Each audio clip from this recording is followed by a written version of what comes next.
Good morning students. वैचित्र में असम से। सती जयमती। सती जयमती का संपूर्ण नाम जयमती कुंवरी थी। जयमती कुंवरी जी की माँ का नाम चंद्रदारू और पिता का नाम लाइथेपना बरगोहाईं था। जयमती बचपन से निस्वार्थ और दायित्वशील लड़की थी। अपने कर्तव्य को न सिर्फ बहुत ही अच्छी से जानती बल्कि उन कर्तव्यों को बड़े ही निष्ठापूर्वक पालन भी करती थी। 1673 से 1681 के बीच अहोम में कुल 6 राजा बने। 1679 में राजा लालुकसोला बोरफुकन ने मुगलों की सहायता से 14 साल के चुलुकफा यानी लौड़ा राजा को राजा बनाया। वो सिर्फ नाम का राजा था। उसको चलाने वाला लालुकसोला बोरफुकन था। उसने अपने मन मर्जी से शासन चलाना शुरू कर दिया। चारों तरफ अराजकता फैल गया। कोई भी विद्रोह ना कर पाए, इसलिए चौदंग को निर्देश दिया गया कि वो सभी युवराजों को जो भी राजा बनने के लायक है उन सबको मार डाले या अपाहिज कर दे। चौडंग सभी युवराजों की हत्या करने लगे। तब गदापानी को मजबूरन अपने बीवी बच्चों को घर में छोड़कर भागना पड़ा। गदापानी घर से भागकर नगा पहाड़ और असम के जंगलों में छिप गया और राजा के विरुद्ध युद्ध की तैयारी करने लगा। किसी को गदापानी के बारे में कुछ पता नहीं था। इधर लौड़ा राजा और लालुकसोला बेचैन होने लगे। गदापानी को पकड़ ना पाने के कारण वे पागल सा हो गए थे। तब उन्होंने जयमती को पकड़कर उनसे पूछने का निर्णय किया और जब जयमती को पकड़ी गई और उससे गदापानी के बारे में पूछने लगी, गदापानी कहाँ है, हमें बताओ। इस तरह का प्रश्न का उत्तर कोरी ने नहीं दिया और शांत रही। फिर लालुक ने जल्लाद को आदेश दिया कि जयमती को जरंगा के इलाके में निर्जन स्थान पर रखकर उससे किसी भी तरह से गदापानी के बारे में पता लगाया जाए। जल्लाद ने अनेक तरीके से समझाकर, डराकर, फुसलाकर, उकसाकर गदापानी को के ठिकाने के बारे में पूछने की कोशिश की और जब कुछ पता न चला तो जल्लाद कुंवरी को दंडित करने लगा। जयमती सभी दंड को सहनशील वसुधा की तरह चुपचाप सहती थी। उस दौरान गदापानी नगा पहाड़ में वेश बदल कर रह रहा था। तभी वहाँ के कुछ नागाओं के मुंह से जयमती पर हो रहे अत्याचार के बारे में पता चला। फिर गदापानी ने वेश बदलकर जयमती के पास किसी भी तरह से आया और उससे कहा कि क्यों नहीं तुम अपने पति के बारे में बता देती हो, इतना अत्याचार क्यों सह रही हो। तब जयमती ने तो गदापानी को पहचान लिया, लेकिन फिर भी ऐसा कहने लगी जैसे कि उसने कभी उसे पहचाना ही नहीं हो, देखा ही ना हो, और ढोंग कर उसे कहती है कि मुझसे और मेरे पति के बारे में क्यों बार बार तुम लोग पूछ रहे हो, मैं कुछ नहीं बताऊंगी। उस दिन के बाद जयमती के ऊपर और 6-7 दिनों तक अत्याचार किया गया। निर्ममता की हद पार कर दिया गया और 14 दिनों तक अत्याचार सहने के बाद 1679 को इस महान वीरंगना ने प्राण त्याग दिया। वो अपने पीछे नारी के सीमाहीन मनोबल की महिमा, स्वामी की रक्षा के लिए स्त्री के महान त्याग का आदर्श और असमय नारी का पवित्र उदाहरण छोड़कर गई। पृथ्वी पर ऐसा उदाहरण विरल है। ये तो जयमती के बारे में हो गया।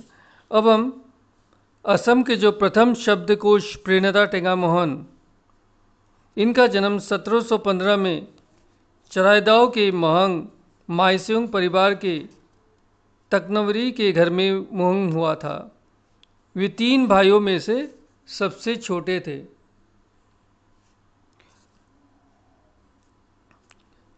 बुद्धिजीवी लोगों के संकट का सामना भी इन्हें करना पड़ा अहोम शासन के दौरान। इसकी वजह से अहोम दरबार में विभिन्न कारणों से अहोम भाषा की जगह असमिया भाषा का प्रचलन ही बढ़ता गया।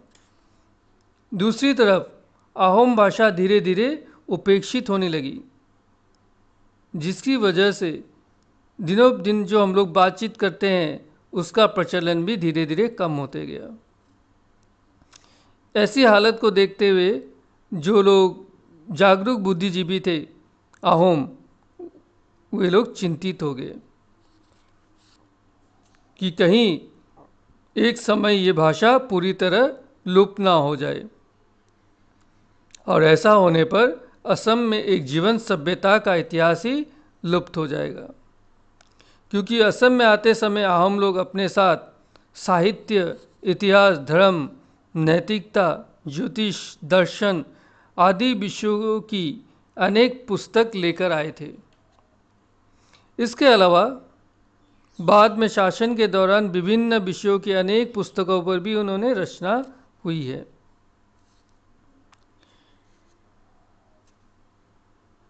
सन 1995 में गौरीनाथ सिंह के शासन के अंतिम हिस्से में उन्होंने बड़काकत हुमुंग पुथी नामक इस शब्दकोश की रचना की। भोजपत्र पर लिखे इस ग्रंथ के 42 पन्ने थे। इसका माप 40-10 सेंटीमीटर था और हर एक पृष्ठ पर 8-9 पंक्तियां हैं। इसमें प्रत्येक अहोम शब्द के सामने संभावित असमिया अर्थ दिया गया है।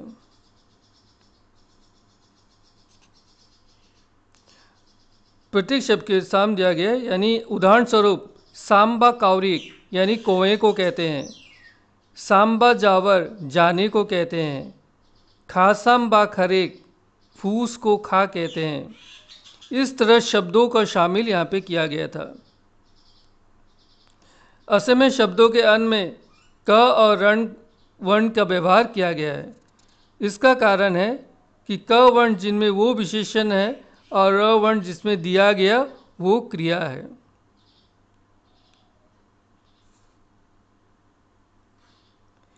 उन्नीस में नंदनाथ फुकन ने इस पुस्तक को प्रकाशित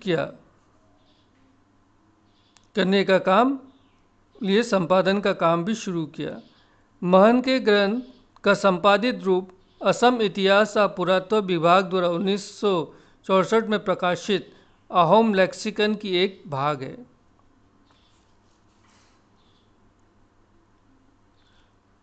बड़काकत हुमुंग के अलावा लिपिबद्ध की गई 40 से अधिक उसको मिली है।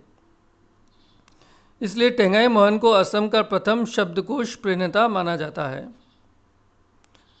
अहोम भाषा की पुस्तकों को अनुवाद करने के लिए अंग्रेज अधिकारी भी उनको विदेश लेकर गए थे और इसी महान शब्दकोशकार का देहांत 1825 में डिब्रूगढ़ जिले के खुआंग में हुआ।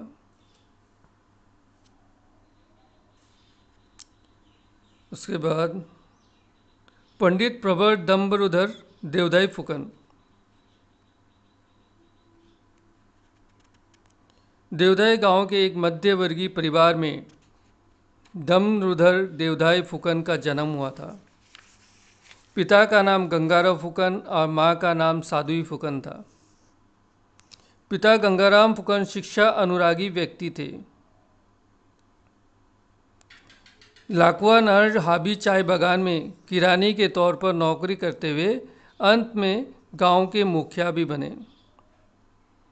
दमरुधर फुकन ने एमबी स्कूल की पढ़ाई करने के बाद आगे की पढ़ाई ना करते हुए ताई भाषा संस्कृति का अध्ययन किया। उनके बड़े भाई हरुनाथ देवधाई फुकन और नंदनाथ फुकन घर में ही उन्हें शिक्षा दे रहे थे, उन्हें भाषा शिक्षा दे रहे थे। बहुत ही कम समय में वे ताई भाषा में पारंगत होने के बाद फुकन एक ताई पंडित के रूप में विख्यात हुए थे।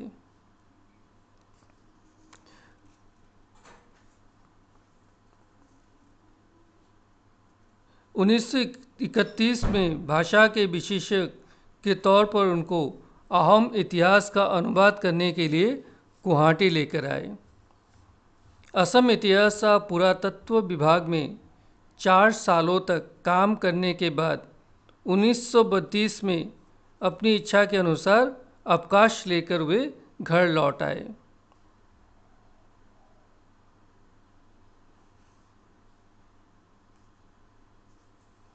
बौद्ध संस्कृति सम्मेलन भी उन्हें शामिल किया गया था। बोध गया के विश्व बौद्ध संस्कृति।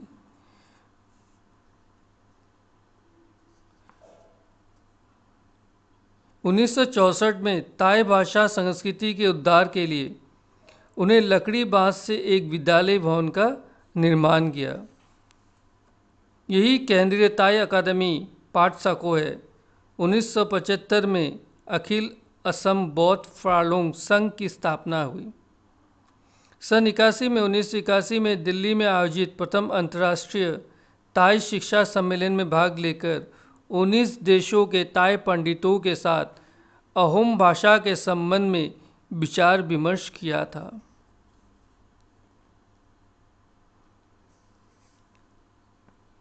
और